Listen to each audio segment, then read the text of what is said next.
Hey guys, how's it going? Hope you're doing well. My name is Crown, and today I'm going to read you some very interesting stories that I hope that you're gonna love. And now, without further ado, let's go!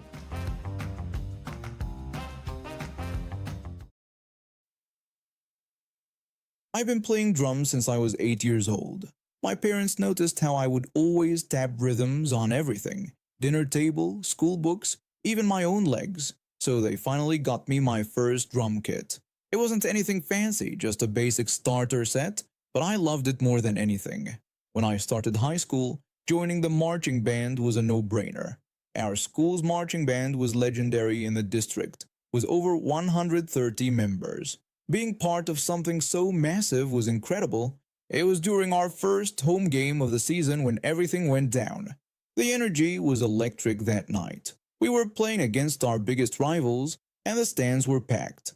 Our band was doing what we do best, keeping the crowd hyped between plays with our fight songs and popular hits. I was positioned in the front row of the band section with my snare drum right next to the railing. We had just finished playing a certain energetic rendition of Seven Nation Army when this woman suddenly appeared in front of me, dragging a crying kid who looked about 6 or 7 years old. I politely asked if I could help her with anything.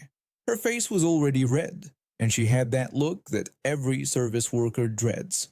She demanded that we tell our friends to play quieter because it was hurting her child's ears. I explained to her that we were a marching band, and playing loudly was how we expressed ourselves, suggesting that if she didn't like the noise, she should probably leave. Her eyes went wide like I had just suggested she should eat her own shoe. She then started shouting that if we didn't play quieter, she would call the police and file a noise complaint. I wasn't paid enough for this. Actually, I wasn't paid at all, so I decided to pass this problem up the chain. I suggested she speak with our band director instead. She yanked her crying child down the stands toward where our band director was standing. Even over the crowd noise, I could hear her shrieking at him about how we were ruining her child's experience and demanding he make us play softer. Our band director, who had been doing this job for over 20 years, kept his cool and basically told her the same thing I did. That's when things got wild. This woman actually tried to grab my drumsticks right out of my hands. I had to pull them away and hold them behind my back while she made wild grabbing motions. Her kid was just standing there crying even harder now, probably more embarrassed than anything else. But it got even better. When it was time for us to head down to the field for our halftime show, this woman planted herself right in the middle of the stairs, trying to block our entire band from leaving the stands. It took 3 other parents and a school security guard to convince her to move. We did our halftime show anyway, and it was one of our best performances yet. Maybe it was the adrenaline from the whole situation, but everyone was totally in sync. The crowd loved it, well, except for Karen and her kid, who I could hear wailing all the way from the field.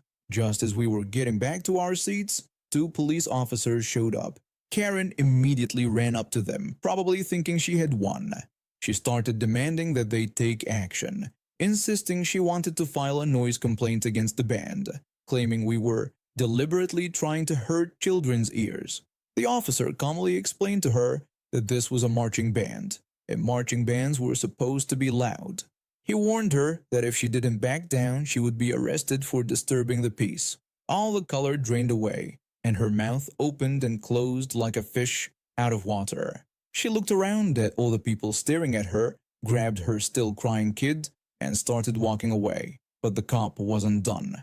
The officer asked her to wait, explaining they needed to document the incident. He then turned to our band director and asked if he wanted to press charges for harassment and attempting to interfere with a school activity. Our band director, who usually was the most easygoing person, didn't hesitate for a second before agreeing. Karen started crying then, begging and pleading, saying she was just trying to protect her child. But it was too late. The cops took her information, and she ended up getting slapped with a $2,000 fine and was banned from attending any future school events without prior administrative approval. I later found out from one of the football players that Karen and her family had season tickets, right next to the band section. After that night, they had to sit all the way on the other side of the stadium where all the visiting team's fans sat. Every time I saw them during subsequent games, Karen would glare at us, but she never came near the band again. I still remember that Friday afternoon like it was yesterday. I was 16, fresh license in hand, cruising down Main Street with my two best friends. You know how it is when you're a teenager, everything feels like an adventure, even just driving around town.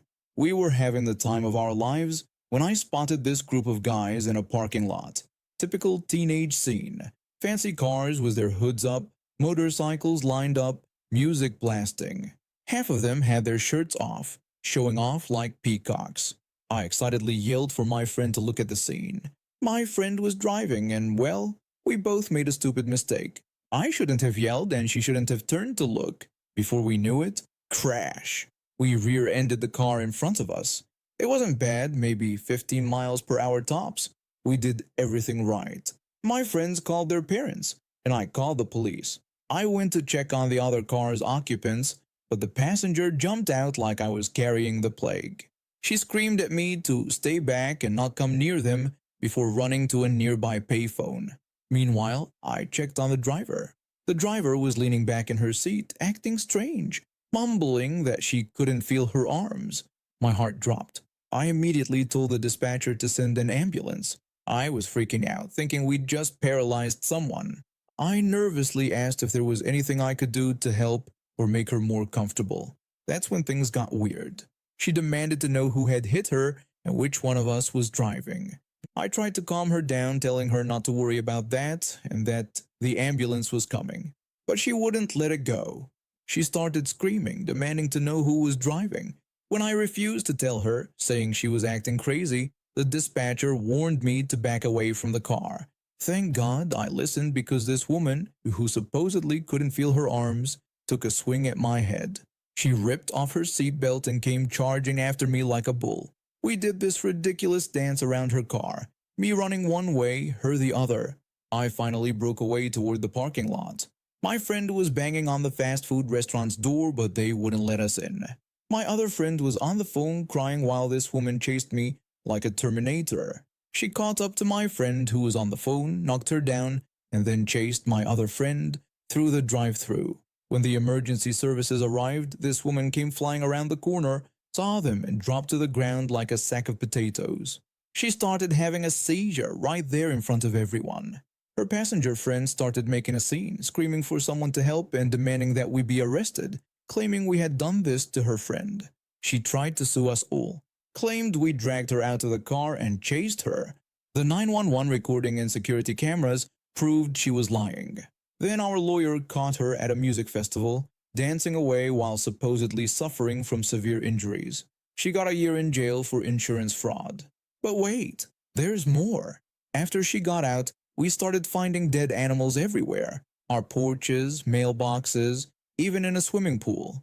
The harassment calls started, and she followed my friends around town. One night, she threw a dead squirrel through my friend's window. But her mom had bought a guard dog, and that dog caught her red-handed. The police found her car down the street loaded with meth, stolen credit cards, and what looked like a kidnapping kit. She got 5 years but served 3. She had money but refused to pay us what she owed. So the court started taking it from her tax returns and giving it to us on debit cards. Just got my final payment yesterday. All this happened because we bumped her car at 15 miles per hour. Sometimes I wonder what would have happened if we just kept our eyes on the road instead of looking at those shirtless guys. About a year after I moved into my new house, I was living a peaceful life with my dog, keeping to myself and trying to be a good neighbor. Everything was fine until this guy moved onto our street with his dog. At first, I didn't think much of it. Live and let live, right? That was until I noticed the old lady across the street putting up these handmade signs in her yard that said, "Please don't let your dog poo in my yard." One day, while cleaning up after my dog in our designated spot, I had this perfect patch of grass on the other side of my driveway. I found this massive pile that definitely seemed bigger than what my dog usually left. I brushed it off, thinking maybe I'd been too generous with the treats lately, but then it happened again. This time the evidence was unmistakable. There were corn kernels in it. My dog doesn't eat corn. That's when it clicked. Maybe the old lady wasn't so crazy after all. I started paying more attention to what was happening in the neighborhood, and one day, while doing dishes, I caught the culprit red-handed. This guy's dog came running into my backyard unleashed while my dog was going nuts barking inside. Before I could even dry my hands, this dog was squatting in my yard, and there was the owner just standing at the end of my driveway watching. I yelled out to him, demanding to know if he realized his dog was pooping in my yard. He just casually replied that yes, he knew. When I told him he needed to clean it up immediately, he had the nerve to pat his pockets and claim he didn't have anything to put it in. I asked him why he hadn't brought a baggie like any normal, courteous person would. Instead of apologizing, he actually had the audacity to ask if I had a bag he could use. I refused and told him he'd have to go home, get his own bag, and come back to clean it up while I waited. To my surprise, he actually did what I asked. He went home, got a bag, and cleaned up his dog's mess. A few months later, I noticed the old lady's signs were back up again. The final straw came during Memorial Day weekend. I had my brother, his wife, and their 2 young kids over for a cookout. The kids were playing in the backyard when my 4-year-old niece came running up to her dad. The smell hit us before we even saw it. They had been playing in dog poop, with corn in it. My sister-in-law was livid. She demanded to know why I would let the kids play in an area where my dog goes to the bathroom. I tried to explain that we had a designated area and this wasn't from my dog, but the damage was already done. That's when I decided enough was enough. I spent the entire summer collecting every single pile of dog poop I found in my yard in a bucket with a lid. I left it out in the sun to reach maximum ripeness. 3.5 months of scorching summer heat did wonders for my collection. One beautiful night, just as fall was approaching, I had a few drinks by my fire pit. Around 3 a.m., slightly drunk and feeling vengeful, I took my bucket of 3 months' worth of dog poop and walked down to his house. I stood there for a moment, imagining his face the next morning, then ripped off the lid and flung every single piece across his front yard. It was glorious. The next afternoon, I drove by his house. He had actually hired a cleanup crew to deal with it. When he saw me drive by, he glared, but I just smiled and waved. He knew exactly why it happened, but what was he going to do? Report that someone threw dog poop in his yard after months of letting his dog use everyone else's yard as a toilet? I heard that he actually got rid of his dog a few weeks later. Apparently, he couldn't handle the responsibility of picking up after it. The old lady took down her signs. In peace, returned to our street. I've been dealing with chronic obstructive pulmonary disease for the past 10 years, ever since my exposure to toxic chemicals at my former workplace. The company eventually settled with me, which helped cover my medical expenses, but living with COPD means I need supplemental oxygen pretty much 24/7. This summer, I finally decided to treat myself to that beach vacation I'd been dreaming about. My doctor gave me the green light, helped me plan everything regarding my oxygen needs, and I made sure to book a beachfront hotel room to minimize the walking distance. I even called ahead to confirm they could accommodate my oxygen tank deliveries. The first 2 days were absolute heaven. The sound of waves, the gentle breeze, and the peace I felt sitting under my rented umbrella were exactly what I needed. But on the 3rd day, everything went sideways. I was settled in my usual spot, oxygen concentrator humming quietly beside me, when this family of 4 decided to set up their camp right next to mine. There was plenty of space on the beach, but they chose to park themselves barely 10 feet away. It took less than 5 minutes for the complaints to start. Karen turned to her husband and asked if he could hear the annoying buzzing sound. Her husband agreed, pointing out that it was coming from the machine next to me. Then Karen raised her voice and called out to me, complaining that my machine was disrupting their peace and quiet. I apologetically explained that it was my oxygen concentrator and that I needed it to breathe. Karen responded by asking if I could turn it off for a while, claiming they were trying to take family photos and the noise would ruin everything. When I told her that I couldn't do that because I needed it to breathe, her husband jumped in. He suggested, ridiculously, that I could surely hold my breath for a few minutes, adding that they had paid good money to be there. I pointed out that I had also paid to be there, and emphasized that I literally couldn't turn it off unless they wanted me to stop breathing. Karen then accused me of being ridiculous, saying their kids were trying to enjoy their vacation. She demanded that I move somewhere else since it was a public beach. I had to remind her that not only was I there first, but this was medical equipment I needed to stay alive. The kids meanwhile were running around and screaming at top volume, making way more noise than my concentrator ever could. The irony was completely lost on their parents. Karen then pulled out her phone and announced she was calling the authorities, claiming my equipment was clearly a hazard to have on a public beach. When I told her to go ahead, she actually called the Coast Guard. I could hear her dramatic performance as she told them about a man with a suspicious device making weird noises. She expressed concern for her children's safety and complained about my refusal to turn it off. When they asked her to describe the device, she fumbled, just calling it some kind of machine with tubes. While we waited for the authorities, things got even more bizarre.